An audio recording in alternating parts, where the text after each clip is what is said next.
Bismillahirrahmanirrahim. Assalamualaikum warahmatullahi wabarakatuh. Para sedulur batiniah. Jadi alhamdulillah ketemu lagi bersama saya Cak Gondrong, dan tentunya masih di channel Batiniah. Mudah-mudahan kita semua selalu dalam lindungan Allah Subhanahu wa taala, panjang umur kita, murah rezeki, dan mudah-mudahan sehat selalu. Amin. Amin ya rabbal alamin. Para sedulur batiniah yang dirahmati Allah, jadi sekarang kita akan membahas, mungkin yang akan kita bahas kali ini pernah terlintas di pikiran kalian semua gitu. Karena udah pasti bakalan pernah dengar ada makhluk gaib yang makan tumbal gitu. Jadi apakah bisa kodam pendamping minta tumbal atau bahkan sampai memakan tumbal gitu? Sebenarnya ada, cuman adanya ini itu dari kesalahpahaman dari orang tersebut dan orang yang ngasih tahu. Nah, kan banyak orang gini, orang terkena guna-guna itu kan pasti yang dikirim makhluk gaib, entah itu wujudnya apa. Terus ketika dia sering merasakan sakit, sering merasakan sesuatu lah gitu, dia pergi ke orang pinter, kita bilang orang pinter aja lah gitu.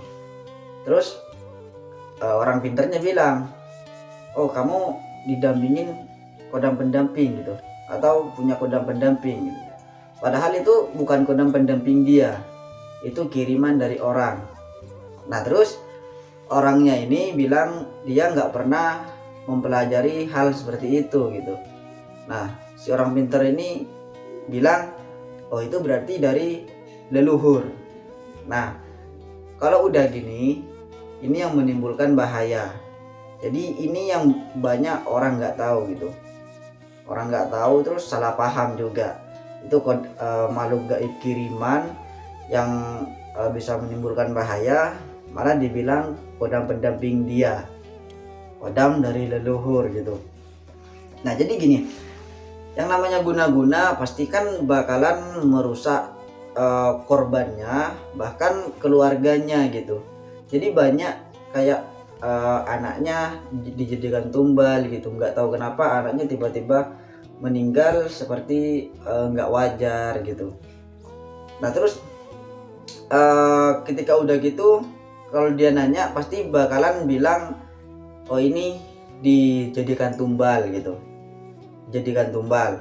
Nah itu yang pertama. Terus yang kedua kayak pesugihan.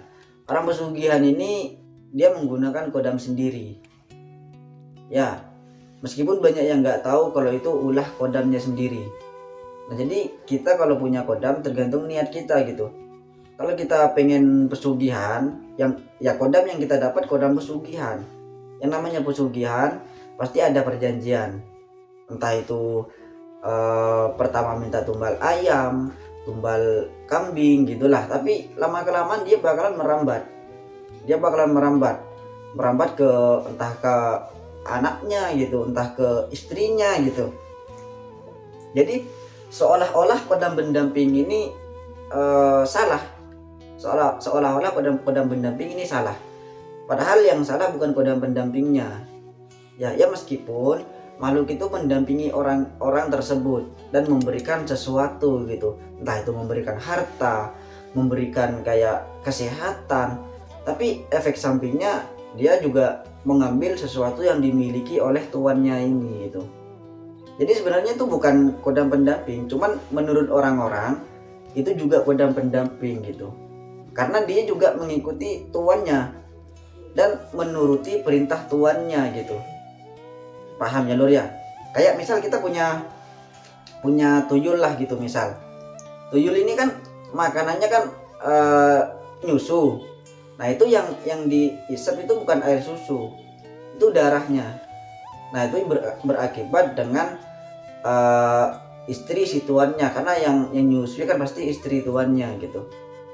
Nah lama kelamaan pasti bakal dijadikan tumbal juga. Nah, jadi kesimpulannya gini, kenapa bisa terjadi kodam pendamping itu makan tumbal? Itu sebenarnya kesalahan dari orang itu sendiri dan kesalahan orang yang ngasih tahu. Coba dibilang kalau ada yang konsultasi, kalau memang terkena guna-guna, ada yang dampingin, ya bilang aja kena guna-guna gitu. Cuman kebanyakan sekarang kurang paham. Asal ada makhluk gaib yang dampingin atau yang ngikutin, dia bilang kodam pendamping gitu. Tapi kalau orang yang teliti pasti tahu lah, kalau orang yang benar-benar mendalami hal kayak gitu, pasti dia tahu itu kodam pendamping asli atau kiriman atau makhluk gaib dari pesugihan gitu loh. Jadi dia bakal tahu sendiri. Jadi intinya di sini nggak ada kodam pendamping itu, kodam pendamping yang sejati ini, kodam pendamping yang beneran itu nggak ada yang namanya makan tumbal. Itu kodam-kodam yang makan tumbal itu dari kodam pesugihan, juga kodam yang disebut kodam sama orang padahal itu kiriman dari orang lain gitu. Paham ya Nur ya? Ya mudah-mudahan paham sih, karena yang kita bahas cuman itu aja, kita nggak kemana-mana. Jadi mungkin masih ada yang kurang paham. Oh jadi gini lagi kan saya kemarin upload video yang tentang kodam membuat badan sakit gitu. Nah itu beda tipis. Kodam pendamping dengan makhluk gaib kiriman itu beda tipis. Mereka sama-sama mengakibatkan sakit gitu. Kalau kodam pendamping itu mengakibatkan sakit karena dia kurang aktif atau bahkan nggak aktif, nggak selaras gitu sama tuannya. Nah tapi kalau makhluk gaib kiriman ini dia nggak bisa diaktifkan. Kenapa? Ya memang dia dikirim untuk menyakiti gitu. Ya, jadi intinya kalau merasakan sakit, kita pergi ke rumah sakit dulu, kita periksa. Kalau di rumah sakit dicek nggak ada apa-apanya, mungkin uratnya kejepit atau apa, ya kita pijat aja dulu. Kalau udah dipijit tapi masih, nah coba pergi ke ahli kebatinan atau ahli spiritual gitu. Tanyain, kalau memang itu kodam pendampingnya nggak aktif, ya diaktifin. Kalau ada kiriman, ya dibersihin gitu loh. Ya intinya pergi ke ahli spiritual yang memang ahli di bidangnya, biar ya bisa kita bilang nggak ketipu gitu. Ya paham ya Lur ya? Jadi ya mudah-mudahan bermanfaat. Jangan lupa di like kalau kalian suka dengan video ini, di share juga yang ikhlas, dan komen-komen doa-doa biar kita bisa mengaminkan bersama. Dan yang belum subscribe silahkan di subscribe lah. Kita akhiri, wassalamualaikum warahmatullahi wabarakatuh. Salam Rahayu.